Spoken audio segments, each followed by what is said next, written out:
네, 참 오랜만에 뵙는 것 같죠? 네, 아닌가요? 네, 한 10일, 약 10일간의 휴가를 마치고 이제 또한 이렇게 이 자리에 섰습니다. 성도님들의 기도와 관심 덕분에 참 귀한 시간들을 보내고 이 자리에 다시 설 수 있었던 것 같습니다. 지난 시간 동안 참 많은 재충전의 시간들을 또한 많이 재충전이 되었고, 또한 많은 것들을 보고 느끼면서 참 귀한 시간들을 보냈다라는 생각이 되었습니다. 이 자리에 빌어서 또한 저를 위해 함께 기도해 주신 여러분께 진심으로 감사 인사를 대신 전합니다. 저는 이번에 휴가 기간에 좀 특별한 휴가를 보냈습니다. 저희 처가댁과 함께 일본을 다녀왔습니다. 네, 그냥 여행이라는 것보다는 선교지 탐방을 위해서 이제 그 명목으로 저희 처가댁 장인어르신 가족들과 함께 온 가족이 모여서 함께 일본을 이제 다녀왔습니다. 그 중에 나고야의 인근에 있는 일본 미에현에 있는 스즈카시에 있는 이 교회 한 곳을 방문했습니다. 이코이 노하루 교회, 이코이 커뮤니티 철치라는 교회가 있었는데요. 이곳을 우연하게 방문하게 되었습니다. 이곳은 일본 동맹 기독교단에 속한 일본 교회인데, 특이하게도 이 한국 목사님께서 심무하시는 곳이기도 했습니다. 근데 이분은 우리 일반적인 루트와 다르게 한국분이 보통 한국에서 신학을 하시고 일본에 들어가서 선교를 하시는 것이 일반적인데, 이분은 특이하게도 일본에서 신학을 하시고 일본 교단에서 목사를 맡으신 그런 분이셨습니다. 이분은 특이한 것이 저희 아버님께서 또한 일본 선교사로 또한 지내셨다고 합니다. 일본 선교사로 오래 지내셨고, 또한 아버지의 뜻을 따라 또한 일본에서 또 선교를 하면서 목회를 시작하게 되었다고 합니다. 그래서 일본에서 신학을 하셨고, 일본 교단에 소속되어 목사 안수를 받고 일본에서 지금 목회하고 계셨습니다. 전해 들은 바에 의하면 이곳은 참 특이한 곳 중에 하나였습니다. 특히 일본은 큰 도시에는 교회가 그래도 조금 있는 반면에 근교, 좀 외곽지로 나가면 교회가 많이 없다고 합니다. 그래서 이 사람들이 교회에 대한 인식이 거의 제로에 가깝다라고 합니다. 또한 특이한 점은, 우리는 보통 교회 하면 동네 안에 있는 것이 일반적입니다. 그래서 동네 안에 교회가 있어서 그 동네 주민들이 많이 교회를 찾아오는 것이 우리는 보통 교회의 모습이기도 합니다. 근데 특이한 것은 일본은 자기 동네 안에 있는 교회를 다니지 않는다고 합니다. 사람들의 시선과 사람들의 이상한 어떤 그런 것 때문에 자기 동네가 아니라 이 자기 동네 멀리 떨어진 곳에 있는 교회를 간다고 합니다. 그래서 이 교회도 되게 특이한 곳에 있었습니다. 고속도로 인터체인지를 내리자마자 바로 그 앞에 위치한 교회였습니다. 그래서 정말 매우 특이하다. 제가 렌트카로 이제 그곳을 가게 됐는데, IC를 내리자마자 바로 교회 우회전을 하라고 하니까 깜짝 놀라서 이제 정차하고 있는데 뒤에서 큰 차가 빵 하더라고요. 그래서 왜 이곳에 있을까라는 생각을 들었었는데, 그런 이야기가 있었습니다. 어찌됐든 이곳에서 이제 목사님께서는 이렇게 관계를 맺어가면서 이제 전도를 하고 계셨습니다. 그래도 특이한 것은 이 일본 사람들에게 이렇게 전단지를 나눠주시면서 전도를 하지 않는다고 하십니다. 가장 주된 선교는 무엇일까? 바로 동네 사람들과 관계 맺는 것을부터 시작한다고 합니다. 먼저 그들에게 다가가고 관계를 맺음으로써 서서히 그들 가운데 하나님의 사랑을 전하고 그들에게 조금씩 복음을 전하는 것입니다. 자신의 삶을 통해서 하나님의 사랑을 그들에게 전달하고, 그리고 관계를 맺음을 통하여서 하나님의 사랑을 그렇게 전달하면서 한 명 한 명씩 이게 그리스도의 복음을 전하는 모습을 통해서 이렇게 교회가 점점 성장해 나가고 있다라고 말씀해 주셨습니다. 근데 그 중에서 한 청년의 이야기를 듣게 되었습니다. 그것이 참 저에게 감명이 되었는데, 그 청년은 바로 이런 청년이었습니다. 가족에게도 버림받았던 청년이었고, 마을 공동체에서도 버림받은 청년이었습니다. 가족에게는 방임처럼 여겨져 방임을 받게 되었고, 어찌 보면 집안에서는 내놓은 자식이라고 불린 사람이었습니다. 그리고 마을 공동체에서도 인정받지 못하고, 마을 안에서는 트러블 메이커 혹은 문제아로 낙인 찍혀서 이 모든 곳에서 환대받지 못하는 그런 사람이었다고 합니다. 그런데 어느 날 그 청년이 교회로 찾아왔다고 합니다. 그리고 이곳에 나와도 괜찮겠냐라고 목사님께 물었다고 합니다. 그때 이 목사님께서는 따뜻하게 이 청년을 맞이해 주셨고, 이 청년은 드문드문 교회를 나오기 시작했다고 합니다. 그런데 이것이 하루 이틀이 지나고 점점 시간이 지나갈수록 이 목사님의 환대에 크게 감명을 받았다고 합니다. 그래서 그 환대에 더불어 드디어 마음의 문을 열게 되었고, 교회에 나오게 되며 예배에 출석하게 되었고 이후 하나님을 진짜 영접하게 됨으로써 세례를 받으며 교회의 신자가 되었다고 이렇게 이야기해 주셨습니다. 참 특이했던 것은 이 친구가, 이 청년이 교회 생활하면서 한 가지 큰 걱정이 있었다고 합니다.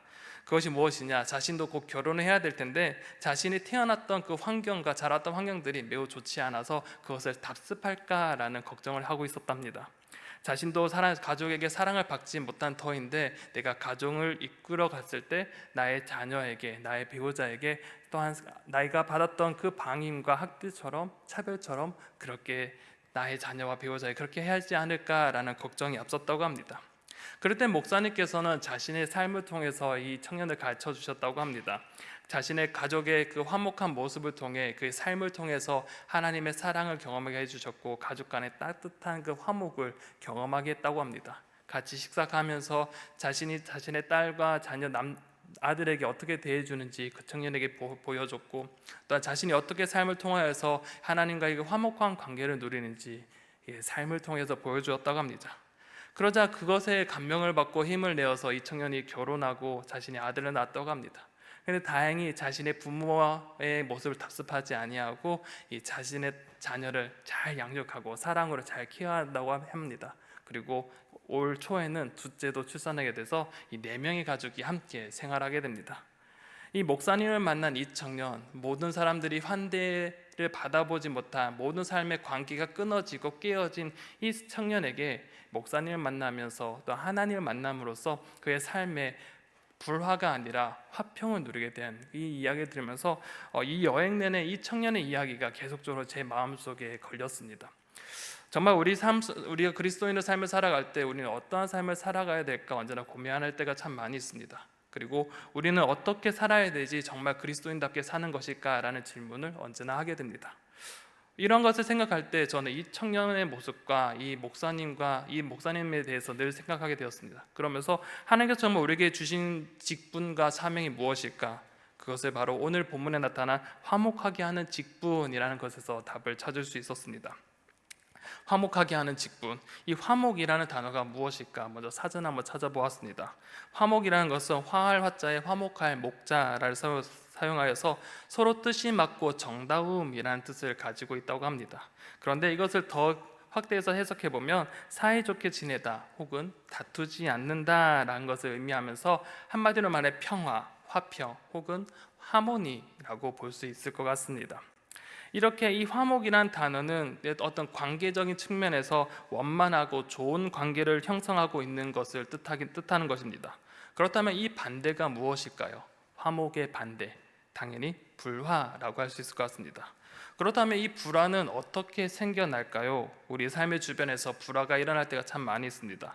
가정 불화도 있을 수 있고요, 친구 간의 어떤 그런 관계 속에서 불화가 나타나기도 합니다. 대개 이 불화의 원인 중에 하나는 바로 서로의 입장을 이해하지 못할 때 생겨납니다.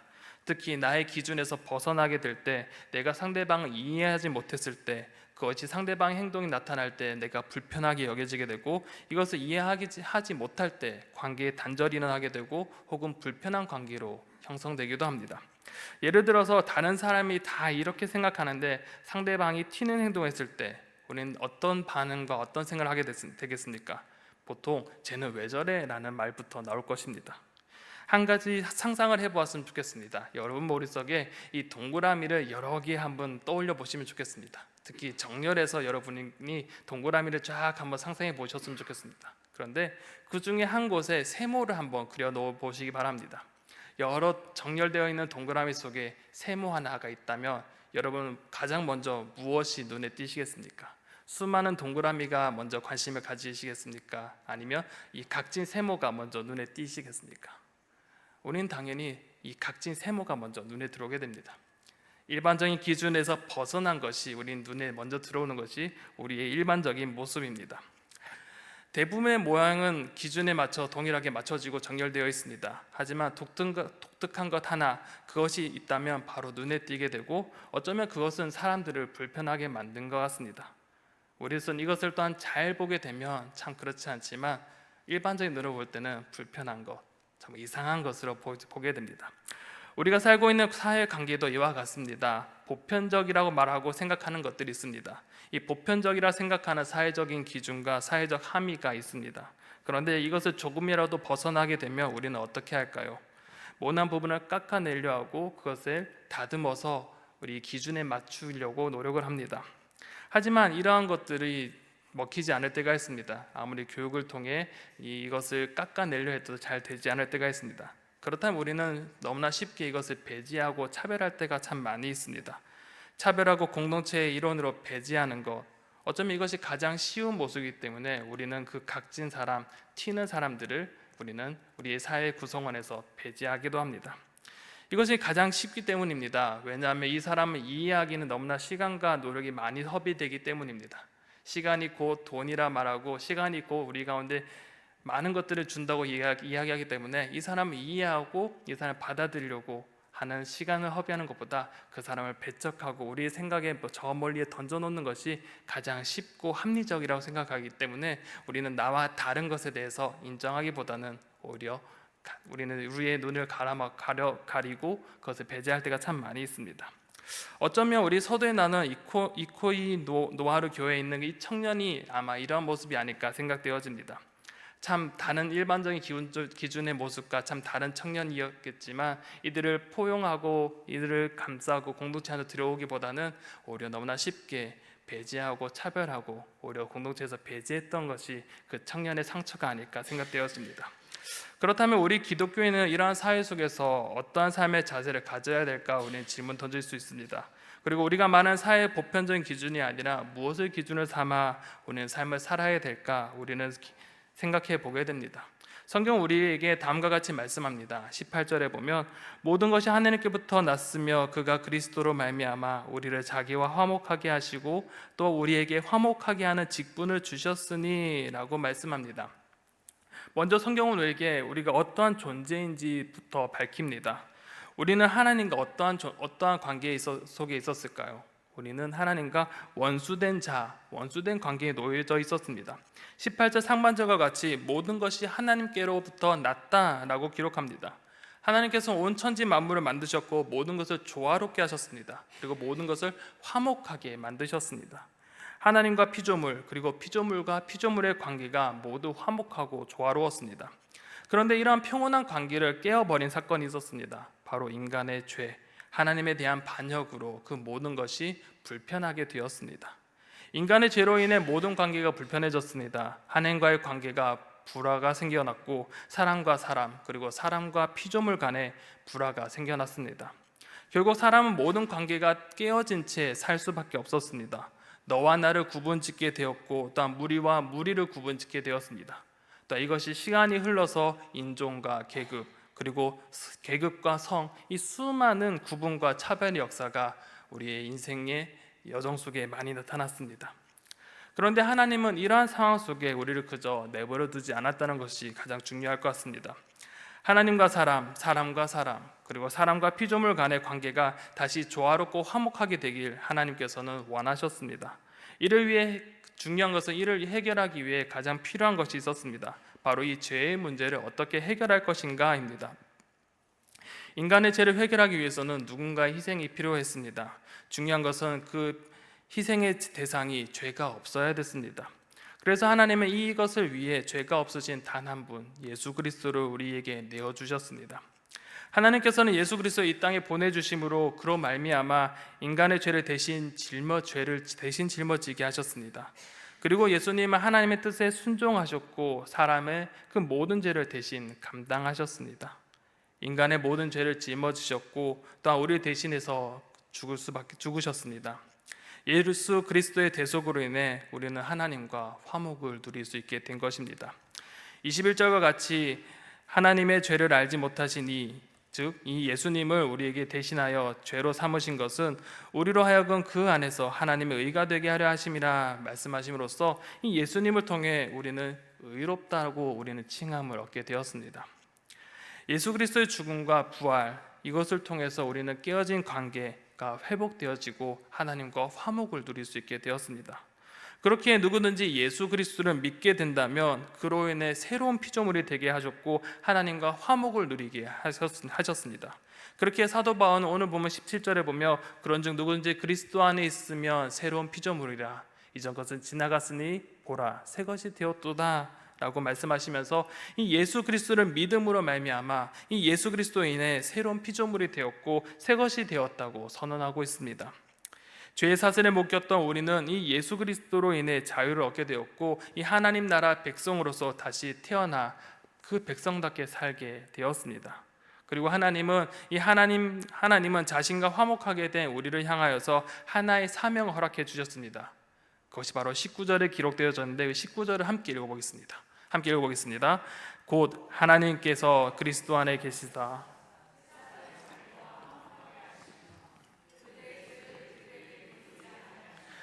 화목하게 하는 말씀을 우리에게 부탁하셨느니라. 아멘.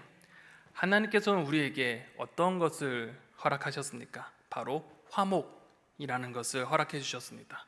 이 화목이라는 사명을 우리에게 허락하신 것입니다. 앞선 18절에서는 화목하게 하는 직분을 우리에게 주셨다고 말씀하셨고 방금 읽은 19절에서는 화목하게 하는 말씀을 우리에게 부탁하셨다라고 하십니다. 그리고 다음 20절에는 다음과 같이 말씀합니다. 그러므로 우리가 그리스도를 대신하여 사신이 되어 하나님이 우리를 통하여 너희를 권면하신 것 같이 그리스도를 대신하여 간청하노니 너희는 하나님과 화목하라 라고 말씀합니다. 바로 하나님께서는 우리 가운데 무엇을 원하시느냐, 어떤 사명을 주셨느냐, 바로 너희는 하나님과 화목하라 라고 말씀하시면서 이 화목할 것에 대해서 우리 가운데 사명을 허락해 주셨습니다. 그렇다면 이 화목할 것, 이 화목하는 것은 어떤 것을 말하는 것일까요? 이것은 두 가지 측면으로 볼 수 있습니다. 첫 번째는 성화의 측면에서 하나님과 화목을 누리는 것입니다.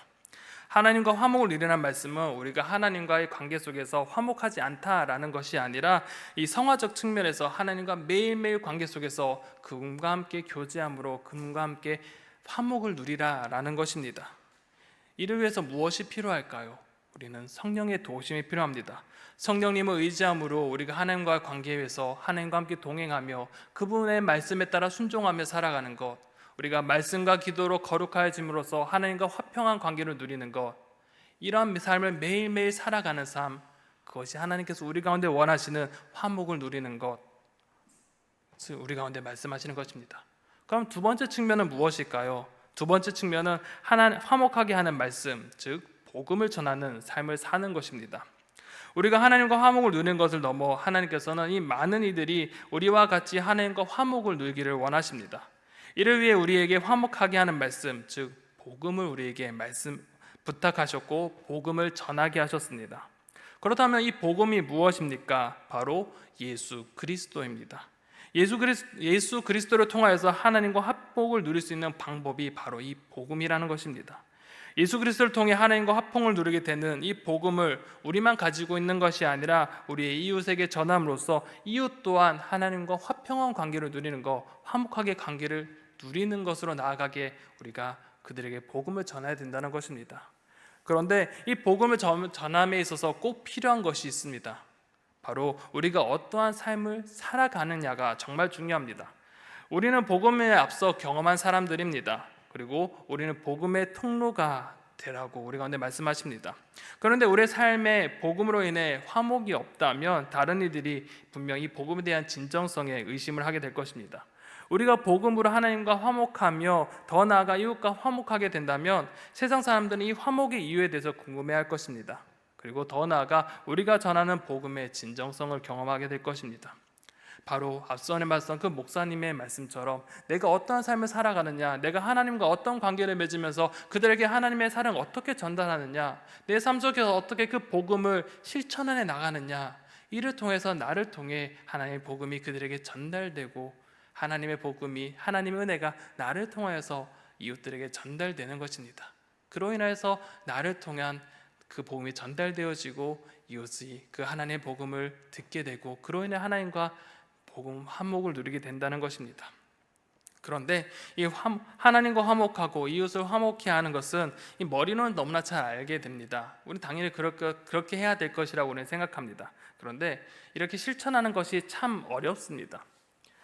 그렇다면 어떻게 하면 우리는 화목하게 하는 이 직분을 잘 감당하게 할 수 있을까? 사도 바울은 다음과 같이 이 질문에 대해서 답을 해줍니다. 14절은 이렇게 말합니다. 그리스도의 사랑이 우리를 강권하시는도다. 우리가 생각하건대 한 사람이 모든 사람을 대신하여 죽었은즉 모든 사람이 죽은 것이라 라고 말씀합니다. 화목하게 하는 이 직분을 감당할 수 있는 힘이 바로 무엇인가? 바로 하나님의 사랑, 그리스도의 사랑, 그것으로 원동력을 삼을 수 있다는 것입니다.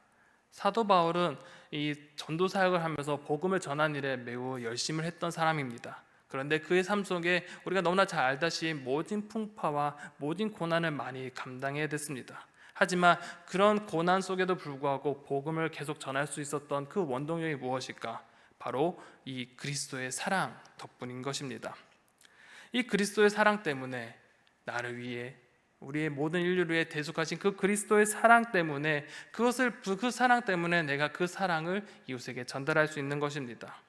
하나님께서 우리를 그토록 붙잡고 계셨는 것, 우리를 놓지 않으시고 우리 가운데 그 사랑을 언제나 함께 하셨던 것들, 우리를 살리기 위해 자신의 아들을 이 땅에 보내주셨던 것들, 그리고 그 예수님께서 하나님의 그 말씀에 순종함으로 자신의 몸을 내어 우리를 대신하여 그 십자가에 죽이신 그 사랑, 그 사랑에 힘입어 우리가 이 화목해 하는 직분을 감당할 수 있는 것입니다. 그런데 그 사랑이 참 너무나 감사한 것은 그것이 우리가 조건적인 사랑이 아니라는 것입니다. 우리가 무엇을 잘해서 그 사랑을 받은 것이 아니라 그저 주시는 그 하나님의 사랑, 그 은혜이기 때문에 그 사랑으로 우리는 이 사역을, 이 사명을 잘 감당할 수 있는 것입니다. 우리는 예수 그리스도께서 모든 사람의 죄를 대신 짊어지시고 죽으신 그 사랑을 받았기에 그 사랑으로 인해 우리가 하나님과 화목을 누릴 수 있게 되었습니다. 그리고 그 사랑의 힘으로 우리 또한 주님께서 주신 그 사랑을 이 땅에 전하며 화목하게 하는 그 말씀을 전하며 화목하게 하는 직분을 감당할 수 있는 것입니다. 사랑하는 성도 여러분, 여러분은 어떠한 존재입니까? 어쩌면 제가 이 설교 강단에서 항상 강조하는 것이 있습니다. 여러분은 어떠한 존재입니까?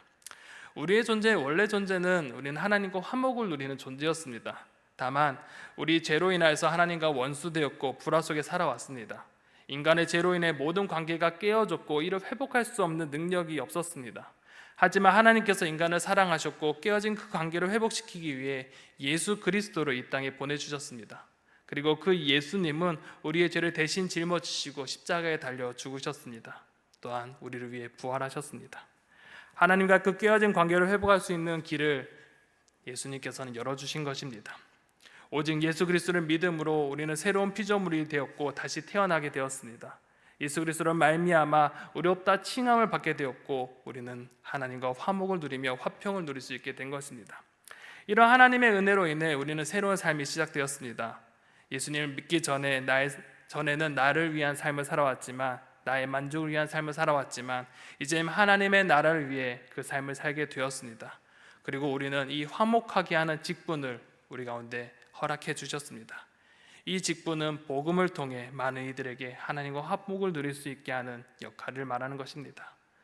우리가 하나님과 화평을 누리고 이 평안을 가지고 세상 사람과 그 관계를 맺음으로 하나님의 사랑을 전달하는 것, 그로 인해 세상 사람들이 하나님을 알게 하며 그들이 예수 그리스도의 믿음으로 하나님과 화목하게 되는 것, 이것이 바로 하나님께서 우리에게 맡겨주신 화목하게 하는 말씀의 힘인 것입니다. 그런데 이 사명을 감당하기 위해서 우리는 하나님의 사랑을 늘 충만하게 입어야 됩니다. 하나님의 사랑으로의 삶이 가득 찰 때 그 사랑이 다른 이들에게 전달될 수 있습니다. 이를 위해서 말씀과 기도로 거룩하여 지시길 바랍니다. 늘 하나님과 동행하며 하나님께 모든 것을 맡기며 하나님의 말씀에 순종하며 하나님의 사랑으로 충만하시길 바랍니다. 그리고 그 사랑에 힘입어 삶의 현장에서 그 사랑을 전달하시기 바랍니다. 내게 주신 그 하나님의 무한하신 그 사랑을 가지고 삶의 현장에서 우리 이웃을 사랑으로 품고 사랑을 전달하시기 바랍니다. 그러할 때 많은 이들이 여러분을 통하여서 하나님의 사랑이 경험하게 될 것이며 여러분을 통하여서 회복하게 될 것입니다. 사랑하는 성도 여러분, 하나님께서 우리에게 화목하게 하는 말씀을 우리에게 부탁하셨습니다. 그렇기에 우리의 삶의 현장에서 화목하게 하는 그 직분을 잘 수행해 나가며 나뿐만 아니라 우리 주변 사람들이 하나님과 화목을 누릴 수 있기를 애쓰며 함께 노력하며 하나님의 사랑을 전하는 우리의 성도님들이 되시길 간절히 소망합니다.